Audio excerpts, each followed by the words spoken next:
అవతల వాళ్ళ నుంచి ఏం పొందుదామా అని ఆలోచిస్తూ ఉంటారు సామాన్యులు. నా నుంచి అవతల వాళ్ళకి ఏమిద్దామా అని ఆలోచిస్తారు మహాత్ములు. రాముడు అలాంటి మహాత్ముడు. అందుకే నీకేం ఉపకారం చేయాలని అడిగాడు రామచంద్రమూర్తి. ముందు ఆయన మొదటి మాట ఆయన. కానీ సుగ్రీవుడు మాట్లాడిని తర్వాత మాట్లాడదాం. ఇలాంటి వాళ్ళందరూ అహంకార పూరితులండి. రాముడి యొక్క ఔదార్యం ఏంటంటే నీకేం ఉపకారం చేయాలో చెప్పు. నీ గురించి కొంత విన్నాను, నీ నోట వెంట కూడా వింటాను. నువ్వు ధర్మాత్ముడు గనక నేను నీ దగ్గరికి వచ్చాను, అది తెలుసుకోవాలి. ఒక స్వార్థపరుడి దగ్గరికి రాలేదు, ఆయన ధర్మాత్ముడి వద్దకు వచ్చాడు.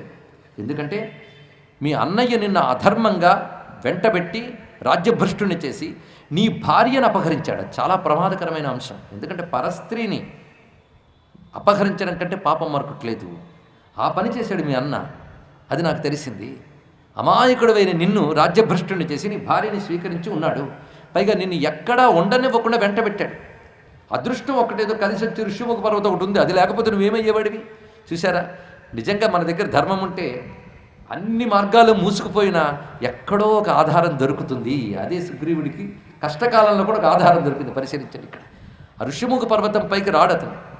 ఎందువల్ల రాడో ఇప్పుడు కథని చెప్తున్నాడు సుగ్రీవుడు. రాముడికి వివరంగా జరిగిన కథనంతటిని వివరిస్తున్నాడు. ఉపకారం ఏమిటి చేయాలి, ఆ ధర్మబద్ధం అవునా కాదా రాముడే నిర్ణయించుకుంటాడు. ఇక జరిగింది జరిగినట్టు చెప్తున్నాడు.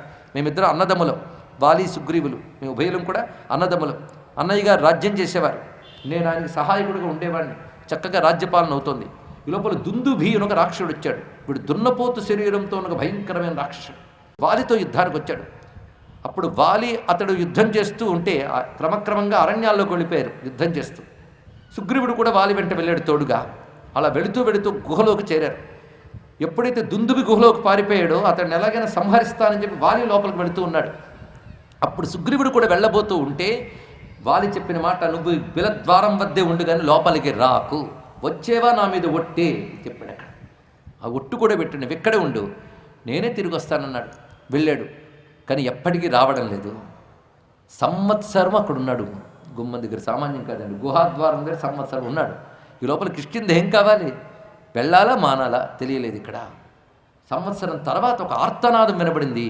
అది ఇతడి ధ్వని వలనే ఉన్నది. ఇక్కడ అచ్చం రాముడికి ఇతడు కలిగిన దుఃఖంలో ఉన్నటువంటి సమాంతర లక్షణం చదువు ధ్వని.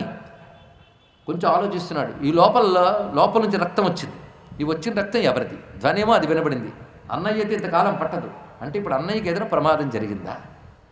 ఇప్పుడు అదే అయితే ఆ రాక్షసుడు బయటకు వస్తే దీంట్లోంచి ఎదుర్కొనడం నా వల్ల కాదు, రాజ్యక్షేమం దెబ్బతింటుంది అని అన్నయ్య పోయాడనే తాను భావించి ఒక్కసారిగా గుహాద్వారం మూసివేసి రాజ్యక్షేమం కోసమని తిరిగి వచ్చాడు. వచ్చి మంత్రులతో ఏకాంతంలో విషయాన్ని చెప్పాడు. సభలో అందరికీ తెలిసేటట్టు కాకుండా. ఇప్పుడు మంత్రులు ఆలోచన చేసి సరైన రాజు లేకపోతే వ్యవస్థ అస్తవ్యస్తమవుతుంది కనుక నువ్వు రాజుగా ఇప్పుడు ఉండు అని చెప్పి తను రాజుని చేశారు.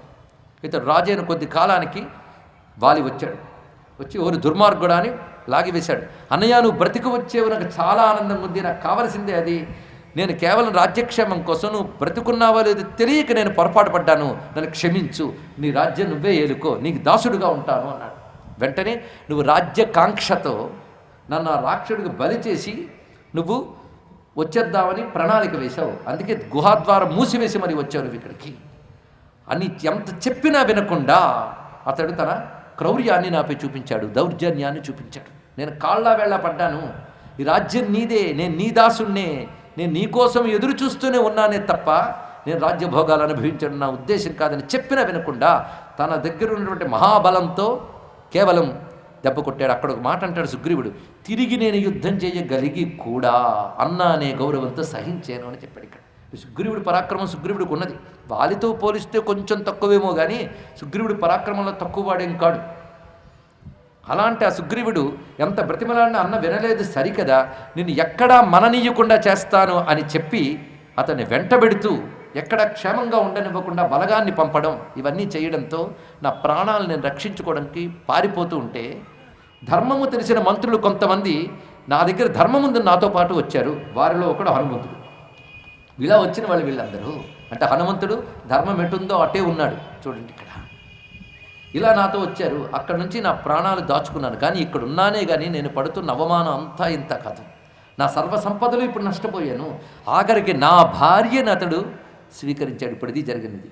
ఇటువంటి వేదనతో నేనున్నాను కనుకనే ధర్మ ప్రకారంగా అతడు దెబ్బతినాలని కోరుకుంటున్నాను. అంటే తప్పకుండా నీకు ఉపకారం చేస్తాను. ఎందుకంటే అతని దగ్గర పెద్ద అధర్మం ఉన్నది. అధర్మపరుని శిక్షించడం నా బాధ్యత. దానివల్ల నీకు ఉపకారం కలిగించడం కంటే అధర్మాన్ని శిక్షించి జగత్తుకు ఉపకారం కలిగించవలసిన అవసరం ఉంది గనక అతన్ని శిక్షిస్తాను. తద్వారా నీకు ఉపకారం జరుగుతుంది.